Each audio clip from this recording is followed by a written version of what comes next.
भारत का पड़ोसी देश चाइना आज पूरे वर्ल्ड के अंदर अपने ट्रेड के थ्रू राज कर रहा है और चाइना की इकोनॉमी वर्ल्ड में दूसरे नंबर पे आती है यूएस की इकोनॉमी के बाद। लेकिन अगर हम बात करें परचेजिंग पावर पैरिटी की टर्म्स में तो चाइना ने यूएसए को बहुत पीछे छोड़ दिया है। और साथ ही में इकोनॉमिस्ट का ये भी कहना है कि आने वाले कुछ समय के अंदर चाइना नॉमिनल जीडीपी की टर्म्स में यूएसए को भी पीछे छोड़ देगा। लेकिन कई लोगों के मन में ये क्वेश्चन जरूर आया होगा कि चाइना की इकोनॉमी क्या स्टार्टिंग से ही इतनी ज्यादा बड़ी थी? अगर वो इतनी बड़ी नहीं थी तो वो इतनी जल्दी इतनी तेजी से कैसे ग्रो हुई? चलिए जानते हैं इस पूरी वीडियो के अंदर आपके सवाल का जवाब।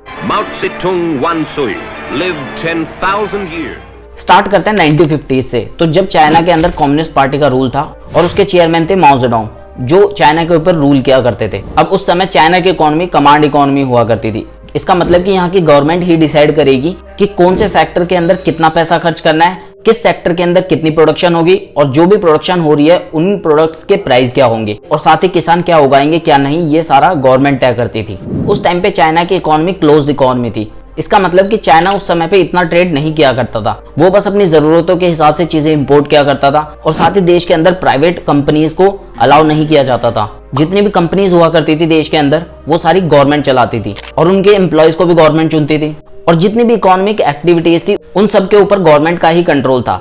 और यही रीजन थे जिनकी वजह से चाइना दिन ब दिन बर्बाद होता जा रहा था। गवर्नमेंट कंपनीज को ओन करने की वजह से उन कंपनीज के अंदर ना तो प्रोडक्टिविटी ज्यादा अच्छी थी ना ही उनकी एफिशिएंसी अच्छी थी। उनकी मोस्टली कंपनीज लॉस में चल रही थी और बहुत ज्यादा लोग गरीबी के अंदर जाते जा रहे थे। लोगों के पास रोजगार नहीं था और उस समय ज्यादातर लोग खेती किया करते थे। 5 लोगों में से 4 लोग तो खेती किया करते थे उस समय।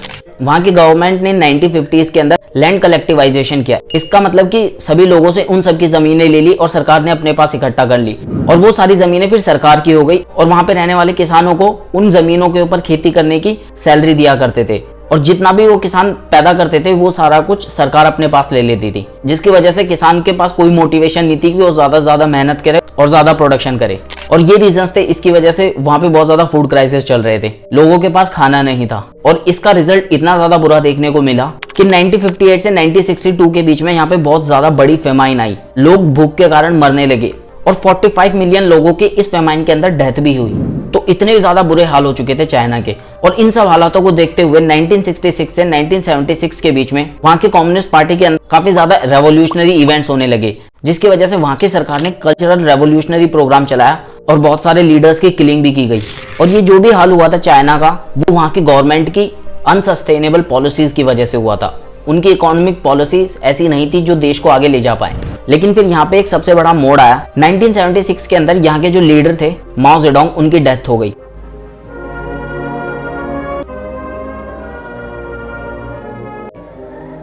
They vowed to defend Chairman Mao's revolutionary line. और इसके बाद जो लीडर यहाँ पे आए वो थे डेंग शाओपिंग। ये बिल्कुल पहले वाले लीडर से अलग थे। इनका माइंडसेट भी माओ के बिल्कुल अपोजिट था। इनके लीडर बनने के बाद इन्होंने देश की हालत देखी और सोचा कि अब देश को बहुत ज्यादा रिफॉर्म्स की जरूरत है, तो इन्होंने रिफॉर्म्स की सीरीज को शुरू कर दिया। सबसे पहले रिफॉर्म्स इन्होंने स्टार्ट किए एग्रीकल्चर सेक्टर से। यहाँ पे किसानों को छूट देना शुरू कर दी इन्होंने। किसानों की लैंड ओनरशिप जो पहले सरकार ने ले ली थी अपने पास, उनमें से काफी लोगों को लैंड दे दी गई और उनको वहां पे खेती करने के लिए बोला गया और साथ में ये छूट दी गई कि अब से आप अपना जो भी उगाओगे वो आप मार्केट में बेच सकते हो, हमें देने की उसको जरूरत नहीं है। तो इस चेंज की वजह से किसानों के अंदर एक मोटिवेशन आया कि अब से हम जो बेचेंगे वो हमारे पास ही आएगा, ना कि सरकार के पास जाएगा, जिसकी वजह से वहां पे रहने वाले लोगों ने बहुत ज्यादा प्रोडक्शन की और देश में जो भूखमरी चल रही थी उसको खत्म किया। और ऐसे चाइना के अंदर एग्रीकल्चर में धीरे धीरे डेवलपमेंट होती गई और अब चाइना के पास फूड था सरप्लस में। लेकिन चाइना की पॉपुलेशन काफी ज्यादा थी। तो 1979 के अंदर चाइना के अंदर वर्कफोर्स मतलब कि 15 से 59 एज के बीच की पॉपुलेशन थी, जिसे वर्कफोर्स कहते हैं। जिस भी कंट्री के पास जितनी ज्यादा वर्कफोर्स होती है वो उतना ज्यादा डेवलप करता है। तो यही वर्कफोर्स आने वाले टाइम में चाइना की सबसे बड़ी पावर बनेगी।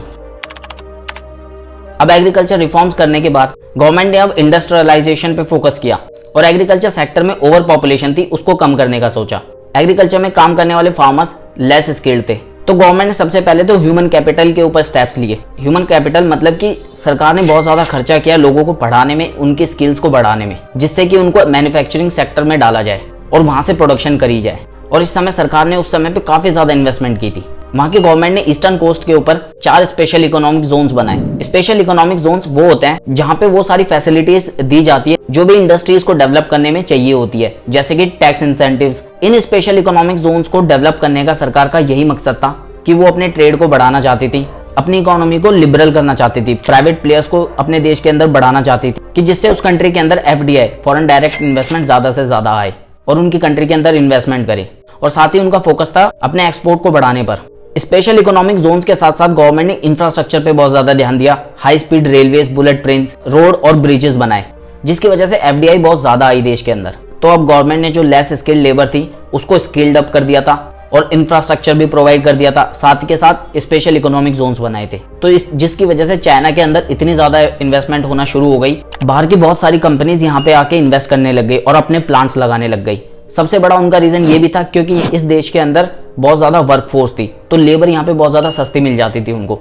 तो इस तरीके से चाइना ने अपनी वर्कफोर्स का बहुत अच्छे से यूटिलाइजेशन किया और देखते ही देखते ये कंट्री बड़ी बड़ी कंपनीज के लिए मैन्युफैक्चरिंग हब बन गया। उस टाइम पे मोस्टली कंपनीज चाहती थी कि वो चाइना में जाकर इन्वेस्टमेंट करें क्योंकि वहां पे उनको सस्ती लेबर मिलती थी, जिसकी वजह से उनका प्रॉफिट बहुत ज्यादा बढ़ता था। गवर्नमेंट ने इंडस्ट्रियल सेक्टर के अंदर डिसेंट्रलाइजेशन भी किया। इसका मतलब कि पहले जितनी भी बड़ी कंपनीज होती थी उनके फैसले गवर्नमेंट खुद लिया करती थी और सब में इंटरफेयर किया करती थी, लेकिन अब उनको प्रोविंशियल और लोकल लेवल पे बांट दिया था। अब लोकल लेवल की गवर्नमेंट उनके ऊपर फैसले ले सकती थी और सेंट्रल गवर्नमेंट उसमें इंटरफेयर नहीं करती थी, जिसकी वजह से भी काफी ज्यादा वहां की एफिशिएंसी और प्रोडक्टिविटी बढ़ी। चाइना ने उस समय पे अपनी ओपन डोर पॉलिसी भी स्टार्ट की, जिसने उसको काफी ज्यादा फायदा दिया इन्वेस्टमेंट में। साथ ही उस समय चाइना का ये भी फोकस था कि वो अपनी कंट्री के अंदर टेक्नोलॉजिकल डेवलपमेंट भी करे। तो जो भी कंपनीज उनकी कंट्री के अंदर आके इन्वेस्ट करती थी तो वो उनसे डील भी करते थे कि वो टेक्नोलॉजी ट्रांसफर करे वहां के लोगों को। तो जिसकी वजह से चाइना के अंदर टेक्नोलॉजिकल डेवलपमेंट भी काफी बढ़ती गई और उस टेक्नोलॉजी की मदद से वो काफी सस्ते के अंदर चीजें मैन्युफैक्चर करने लग गए और देखते ही देखते उन्होंने अपने सस्ते प्रोडक्ट्स को पूरे वर्ल्ड में एक्सपोर्ट करना शुरू कर दिया और काफी बड़ी बड़ी कंपनीज को भी टेक ओवर कर लिया था। जैसे कि उस समय चाइना के बहुत ज्यादा सस्ते मोबाइल्स भी आए थे जो पूरे वर्ल्ड के अंदर बिका करते थे और इसकी वजह से ही चाइना की जीडीपी की मेन बैकबोन मैन्युफैक्चरिंग सेक्टर बना। वर्ल्ड बैंक के अकॉर्डिंग चाइना इस दुनिया का सबसे बड़ा मैन्युफैक्चरर है। चाइना की जीडीपी के अंदर सिर्फ अकेला मैन्युफैक्चरिंग सेक्टर 28.7% कंट्रीब्यूट करता है, वहीं यूएस का मैन्युफैक्चरिंग सेक्टर सिर्फ 11.6% शेयर करता है। तो 1979 के बाद से चाइना ने बहुत ज्यादा तेजी से ग्रोथ पकड़ ली और सिर्फ 40 सालों के अंदर चाइना आज वर्ल्ड की सेकंड लार्जेस्ट जीडीपी है और परचेसिंग पावर पैरिटी की टर्म्स में नंबर 1 जीडीपी। चलिए अब थोड़े फैक्ट्स जान लेते हैं कि आखिर कितनी चीजें चेंज हुई हैं चाइना के अंदर 1979 से पहले और अब तक। 1978 के अंदर चाइना का ग्लोबल जीडीपी के अंदर शेयर सिर्फ 1.8% था, लेकिन 2017 के अंदर ये शेयर बढ़कर 18.2% हो गया। 1979 के बाद से चाइना ने ग्रोथ इतनी ज्यादा तेजी से की है कि उसकी एनुअल ग्रोथ रेट भी 10% थी और इस ग्रोथ के अंदर चाइना की जीडीपी 8 साल के अंदर डबल होती जा रही थी और पूरे ग्रोथ के पीरियड के अंदर चाइना ने अपने देश के 80 करोड़ लोगों को गरीबी से बाहर निकाला। आज दुनिया की सबसे बड़ी इकोनॉमी अमेरिका की इकोनॉमी है, लेकिन वो भी काफी हद तक डिपेंडेंट है चाइना के ऊपर। अमेरिका का सबसे बड़ा इंपोर्टर चाइना ही है और चाइना का 3rd लार्जेस्ट एक्सपोर्टर यूएस है। 1980 के अंदर यूएस और चाइना का ट्रेड काफी ज्यादा कम था, वो सिर्फ $5 बिलियन था, लेकिन 2018 के अंदर यही ट्रेड बढ़कर $660 बिलियन हो चुका है। 1978 के अंदर चाइना की इकोनॉमी 2018 के अंदर चाइना के अंदर FDI इनफ्लो दुनिया का 2nd लार्जेस्ट था यूएस के बाद, जो कि $139 बिलियन था और 2010 में चाइना के अंदर जितनी भी FDI रजिस्टर्ड थी वो 4,45,244 थी, जो कि काफी ज्यादा बड़ा नंबर है। लेकिन आज चाइना के अंदर सर्विस सेक्टर काफी ज्यादा डोमिनेट करता है। सर्विस सेक्टर का कंट्रीब्यूशन उसकी जीडीपी के अंदर 54% है। इस दौरान चाइना का एक्सपोर्ट बहुत ही ज्यादा बढ़ा। 1979 के अंदर चाइना एक्सपोर्ट करता था सिर्फ $14 बिलियन का, लेकिन 2018 के अंदर चाइना ने एक्सपोर्ट किया था $2.5 ट्रिलियन, जो कि काफी बड़ा अमाउंट है। चाइना जो सबसे ज्यादा एक्सपोर्ट करता है वो उसकी इलेक्ट्रिकल मशीनरी, इक्विपमेंट्स, प्लास्टिक्स और ऑटोमोबाइल्स, ये वो सबसे ज्यादा एक्सपोर्ट करता है। चलिए ये तो उसकी ग्रोथ की बात हो गई, लेकिन बात कर लेते हैं अब कुछ ऐसी प्रॉब्लम्स की जो चाइना काफी टाइम से फेस कर रहा है और आने वाले टाइम में वो प्रॉब्लम्स काफी ज्यादा बढ़ने वाली हैं। इतनी ज्यादा डेवलपमेंट की वजह से चाइना के अंदर पॉल्यूशन बहुत ज्यादा लेवल का बढ़ गया है और जिसकी वजह से अब चाइना की पॉलिसीज में चेंज आया है और वो फॉसिल फ्यूल्स का यूज ना करके मोस्टली रिन्यूएबल फ्यूल की तरफ जा रहा है। साथ ही चाइना के अंदर करप्शन बहुत ज्यादा लेवल तक बढ़ गया है, जिसकी वजह से प्राइवेट प्लेयर्स को वहां पे इन्वेस्टमेंट करना बहुत ज्यादा महंगा पड़ता है और उनको फेवरेबल कंडीशंस भी नहीं मिल पाती और इस वजह से काफी ज्यादा कंपनीज आज चाइना को छोड़कर दूसरे देशों में जा रही हैं। अब वहां की गवर्नमेंट काफी ज्यादा एंटी करप्शन ड्राइव चला रही है। तीसरी सबसे बड़ी प्रॉब्लम चाइना के अंदर जो आ रही है वो है एजिंग पॉपुलेशन। वहां की पॉपुलेशन बूढ़ी होती जा रही है। 2022 के अंदर वहां की 28 करोड़ पॉपुलेशन 60 साल से ज्यादा की थी, जो कि चाइना की पूरी पॉपुलेशन का 19.8% है और चाइना की वर्किंग एज पॉपुलेशन इस दौरान कम हो रही है। आज चाइना के अंदर जो एजिंग पॉपुलेशन हमें देखने को मिल रही है वो इनका 1979 के अंदर लिया हुआ स्टेप वन चाइल्ड पॉलिसी का नतीजा है। 1964 के अंदर वहां की एक वुमेन 5.8 बर्थ दिया करती थी, लेकिन वही आज इस पॉलिसी की वजह से कम होकर 2012 के अंदर 1.6 बर्थ हो गया है। इतने बड़े गैप की वजह से काफी ज्यादा पॉपुलेशन बूढ़ी है और जो नई जनरेशन पैदा हो रही है वो रिप्लेस नहीं कर पा रही उनको। ये रीजन है वहां की एजिंग पॉपुलेशन का।